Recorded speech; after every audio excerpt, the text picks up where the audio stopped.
Champion coach Gautam गंभीर की 5 बड़ी शर्त मान गई बीसीसीआई। अब ओडीआई टीम से तय है इन 5 की विदाई। गौतम गंभीर की कोचिंग में इंडियन क्रिकेट ने वो कर दिखाया जो आज तक कोई नहीं कर पाया। 2025 में आपने आईसीसी ट्रॉफी, चैंपियंस ट्रॉफी जीती और 2026 में गौतम गंभीर की ही कोचिंग में आपने T20 वर्ल्ड कप जीता। यानी कि गौतम सबसे महान कोच बन गए हैं और अब गौतम गंभीर जो फैसले लेने वाले हैं वो पूरी दुनिया को चौंका देंगे और बीसीसीआई पूरी तरह से उनके साथ है। क्या है वो फैसले, आपको बताते हैं। तो देखिए, सबसे पहले बात करें कोचिंग में लगातार दूसरी आईसीसी ट्रॉफी जीत। Hats off to Gautam Gambhir, hats of इस उनके टेन्योर में जो लगातार आपने खिताब जीता। देखिए, चैंपियंस ट्रॉफी का क्रेडिट तो रोहित विराट को ज्यादा मिला, लेकिन अब ये हम कह सकते हैं कि गौतम गंभीर ने अपनी कोचिंग में प्रूव करके दिखाया और T20 वर्ल्ड कप का खिताब एक बार फिर हिंदुस्तान में आया। 2027 वनडे वर्ल्ड कप गंभीर का अगला टारगेट। अब देखिए, गौतम गंभीर की कोचिंग में जो अगला बड़ा टारगेट है वो है 2027 वर्ल्ड कप। तो उसके लिए गौतम गंभीर ने रणनीति अभी से शुरू कर दी है, प्लानिंग अभी से शुरू कर दी है और वर्ल्ड कप जीतने के बाद उन्होंने साफ कर दिया है। क्या कहा है उन्होंने, आपको बताते हैं। ओडीआई टीम के प्रदर्शन से गंभीर अब खुश नहीं है। जब T20 वर्ल्ड कप खत्म हुआ, गंभीर प्रेस कॉन्फ्रेंस के लिए आए, T20 टीम की तारीफ की, लेकिन ओडीआई टीम के ऊपर सवाल नहीं पूछा गया। लेकिन फिर भी उन्होंने ओडीआई टीम के खरी खोटी सुना दी और साफ बोल दिया कि ओडीआई परफॉर्मेंस से मैं खुश नहीं हूं। T20 वर्ल्ड कप जीतने के बाद गंभीर ने निकाली भड़ास। अब गंभीर थोड़ा सा शांत चल रहे थे कि ओडीआई टीम में जो है थोड़ा सा शांत चल रहे थे। वो चाह रहे थे कि बार खुद को प्रूव कर दें। उन्होंने प्रूव कर दिखाया और वर्ल्ड कप जीतने के बाद आई गौतम गंभीर की असली भड़ास।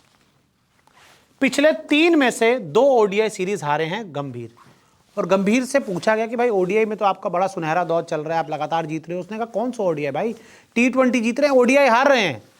3 में से 2 ओडीआई सीरीज हार चुके हैं।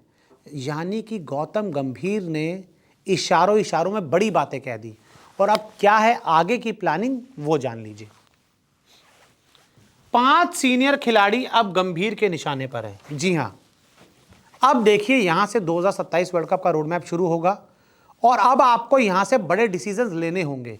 जिस तरह से T20 में आपने युवा टीम बनाई है, 27 में भी आपको वो बदलाव करने होंगे। क्या बदलाव हो सकते हैं, बीसीसीआई का इन मुद्दों पर क्या मानना है, जान लीजिए।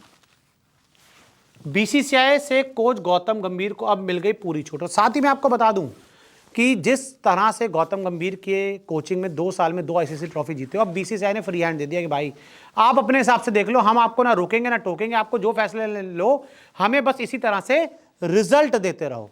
तो क्या वो फैसले हो सकते हैं, जान लीजिए। रोहित शर्मा का ओडीआई में प्रदर्शन ज्यादा खास नहीं। रोहित ने ऑस्ट्रेलिया में रन बनाए थे, हम वो सीरीज हार गए। उसके बाद 2 जो ओडीआई सीरीज हुई, रोहित शर्मा उसमें बड़ा धमाका नहीं कर पाए। और अब आप 2027 वर्ल्ड कप में क्या रोहित शर्मा को देख रहे हैं या नहीं देख रहे, बहुत बड़ा सवाल है। रोहित शर्मा की जगह कप्तान शुभमन गिल के साथ ओपनिंग करते हुए आपको ईशान किशन भी नजर आ सकते हैं। तो ऐसे में रोहित शर्मा का अब ओडीआई में बने रहना एक बहुत बड़ा सवाल है। और अब आपको इस आईपीएल के बाद 2027 वर्ल्ड कप का जो ब्लूप्रिंट है वो सामने आ जाएगा। विराट कोहली रन बना रहे हैं लेकिन गंभीर आलोचना कर रहे हैं। विराट रन बना रहे हैं, ओडीआई में लगातार उनके रन आ रहे हैं, लेकिन कोच साहब खुश नहीं है।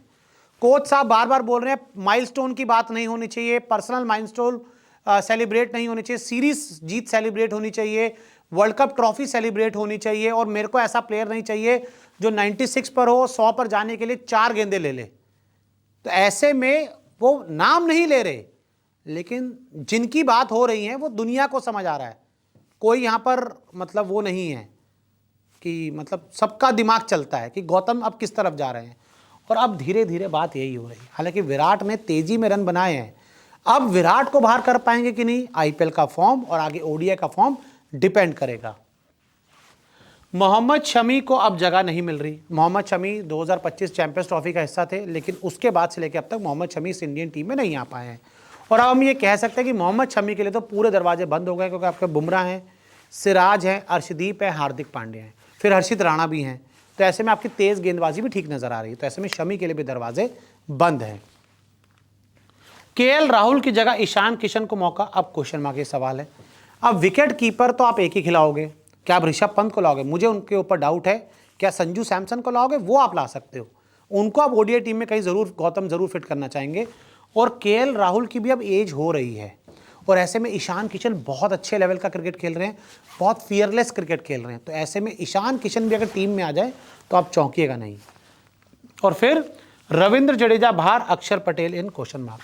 अक्षर पटेल ने भी अपने क्रिकेट के स्तर को, अपने लेवल को बहुत ऊपर ले गए हैं।